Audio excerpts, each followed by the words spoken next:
Shifu, how to build a strong foundational knowledge in Buddhism? Or is there even such a thing as foundational knowledge in Buddhism? Is there such a thing as foundational knowledge in Buddhism? I don't know. Is there?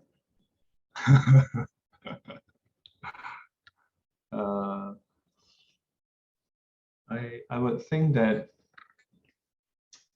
if there is one such a thing as foundational knowledge in Buddhism, perhaps I can rephrase it, if I can rephrase it to be foundational knowledge in the Dharma. Yeah. There's a difference between if you say Buddhist class or Dharma class. Yeah.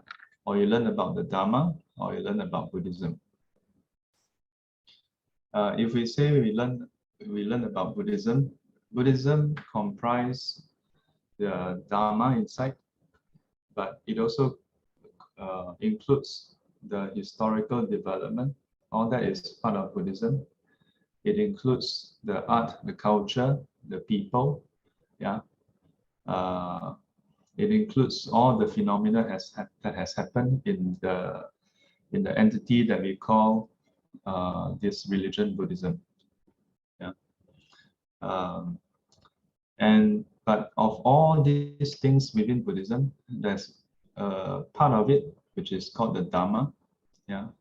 When we say Dharma, it includes the Vinaya, or Dharma Vinaya. So this part is what can help us attain enlightenment. In the Buddha's time, he didn't refer to what started as Buddhism. He referred to it as either the Buddha Sasana. Buddha Sasana would refer to the in a way include the teachings plus the fourfold community. And then, but specifically to his teaching, he referred to it as Dhamma Vinaya. Dhamma Vinaya. Usually translated as the teachings and the precepts. Yeah. Another way perhaps to look at it would be principles and practices. Yeah. So the Dhamma would be all the different principles that he has taught, and then Vinaya would include all the different practices that he has taught. So if we say, is that a foundational thing, knowledge in Buddhism, then it would be Dhamma Vinaya. Is there a foundational knowledge in Dhamma Vinaya? It would be the right view. Yeah. From the right view, then it would encompass, in a way, the core would be the Eightfold Path, the Four Noble Truths. Yeah, that would be the foundational.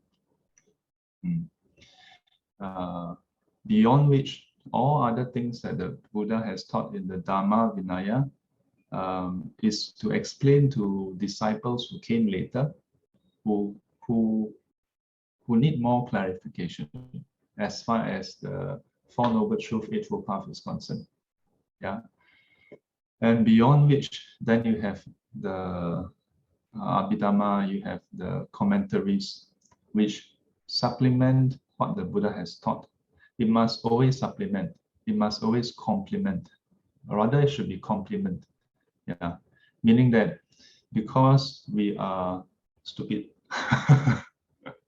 we are not so wise. The Buddha said this, his disciples explain further, or the Buddha himself explained further, we still catch no ball. We catch only one ball. Buddha throw 8 balls. We catch only 1 ball. Yeah, we cannot understand completely the subtle nuances. Then the various masters expound further to explain that no. This part should be understood in this way. Why? Because if you look at the other suttas, this is how it is. Yeah, and then the commentaries help us to understand that. Yeah, but at its very core would be the Four Noble Truths, Eightfold Path. So how to build a strong foundational knowledge? Learn many times. How many times? This I will cite my teacher. when I was in US, we had students, as in monks, from different countries, but primarily from China and Taiwan. So from different places. But we also have students from Singapore, like myself, from Malaysia, from various places. So those students who are not located in the US, we have to apply for a visa called R1 visa, religious worker visa. So that usually is between 4 to 5 years. Yeah. So in that 4 to 5 years, those who actually go there, they will try their best to learn as much as they can. Yeah, and when we say as much as they can, we have 4 classes every week. Yeah, about two plus hours every of this lesson on Dharma, and then one more on Vinaya. It may sound a bit like one whole week, only 5 classes, 4 Dharma, 1 Vinaya. Yeah, but it's very intense.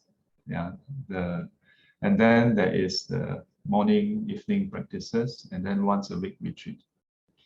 So one day, one of the students wrote a note and gave it to my teacher. I think it was over lunch.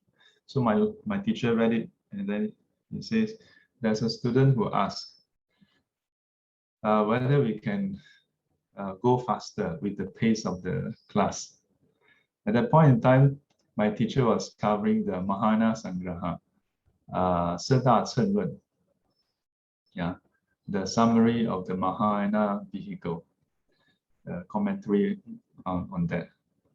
So I think by then it was about maybe because I went in about halfway or somewhere. I think no, I went in.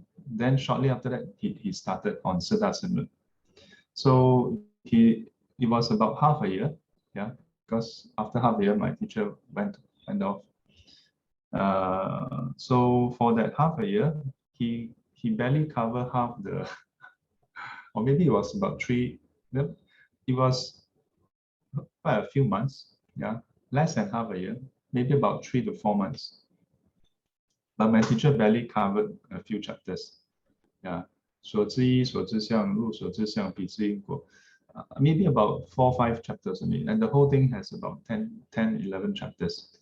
So the venerables, the student from other countries, they were a bit worried. But at this rate, in 4 years' time, what can he cover? What can he learn? So then my teacher said, we can also teach faster. Finish the whole commentary in half a year. And then give you a test. And then you take the test, and then you pass, we give you a certificate. Yeah. So 那样子又怎么样呢？还是生死反复。Or he says, even if you do that, then you get a certificate. You're still a worldling, traversing through samsara, still subject to birth and death. So he says, when it comes to learning Dharma, we should have perseverance. 要不厌其烦. Yeah, we should not be feel tiresome about it. Yeah, we should be energetic. We should be ready to learn many times. He says, how many times? Is 1 time enough? No. He says 1 time, 2 times, 3 times, up to 1,000 times. Yeah. Until when? Until when you have penetrated into the teachings. In other words, ultimate reality. He says, then, 你这样子算是合格了。Yeah, 可以毕业了。Then you can graduate. Yeah, that's the kind of environment in which I was ordained. Yeah. So how to build a strong foundation? No knowledge. So that would be, if that is considered a foundational knowledge, then you must learn the Four Noble Truths, Eightfold Path, 1 time, 2 times, 3 times, 300 times, 1,000 times, 10,000 times, until you breathe also Four Noble Truths. Until you sneeze, also you sneeze Four Noble Truths. Yeah. Until you chit chat, also Four Noble Truths. Until when you 放屁, you put also Four Noble Truths. If you can see the Four Noble Truths in the fart, then I think can. I think it's a strong foundational knowledge.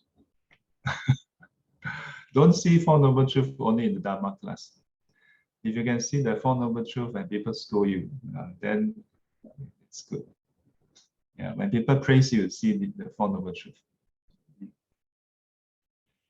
So, Shifu Kongqin asks, I have read before that the right view extends to the entirety of the Dharma at the same time.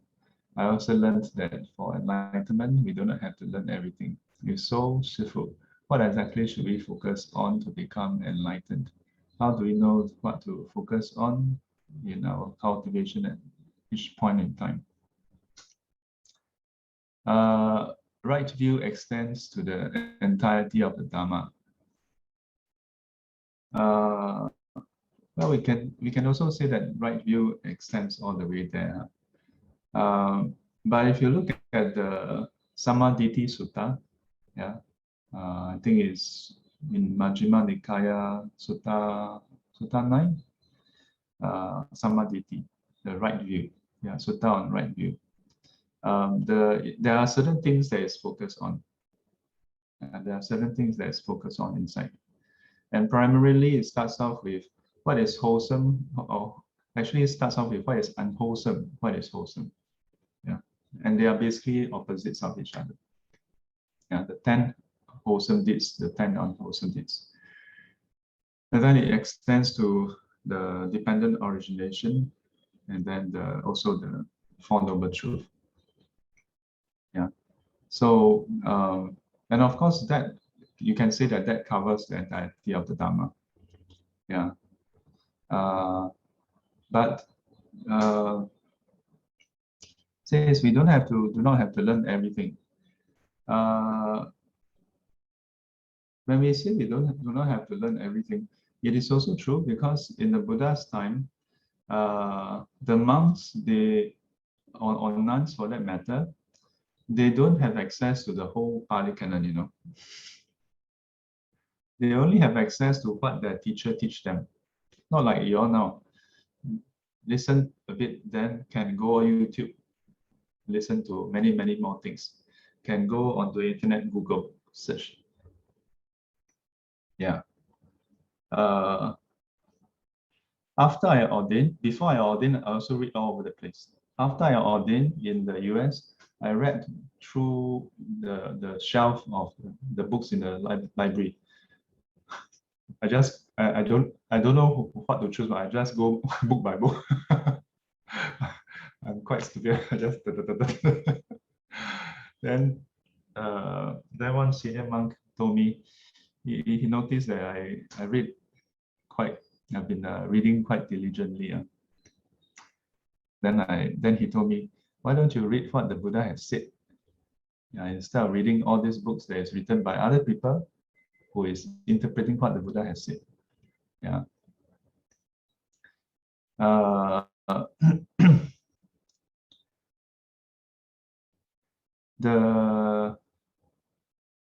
In the Buddha's time, they really don't have access to everything. Yeah. So, in fact, some of the monks, there was one monk who told the Buddha he cannot observe all the precepts. And at that point in time, it was not 227, it was not 250. It was only 150 rules. And then the Buddha told him, okay, how about if you can you observe 3 rules, 3 precepts? And then he's like, oh, just 3 precepts? Then Buddha said, yeah. Observe purity in your body, speech, and mind. Then he said, oh, 3 only, I can. So by doing that, he attained arahanthood.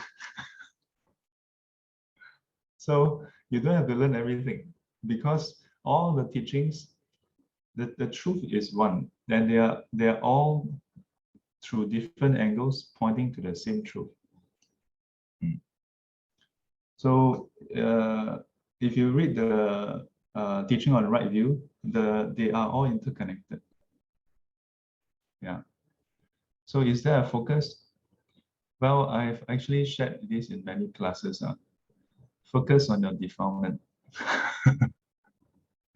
Yeah. Yeah.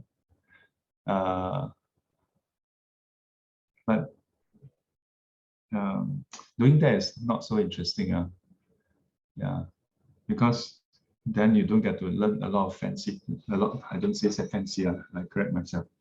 Yeah, I should say you don't get to learn a lot of very profound Dharma. Yeah. If you want to attain enlightenment,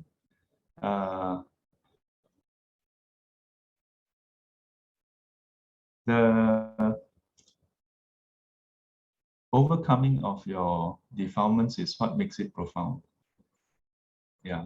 Don't go out and look for profound Dharma. Make the Dharma profound by using it and overcoming your defilements. The Dharma is profound when a person is able to use it and transform himself or herself from unenlightened to enlightened, from having agitations in the mind to no agitations in the mind. That is what makes it profound. That is why it is profound. If you approach learning Dharma in this way, you won't get lost. Yeah, and you will find it interesting, but challenging, and sometimes very painful.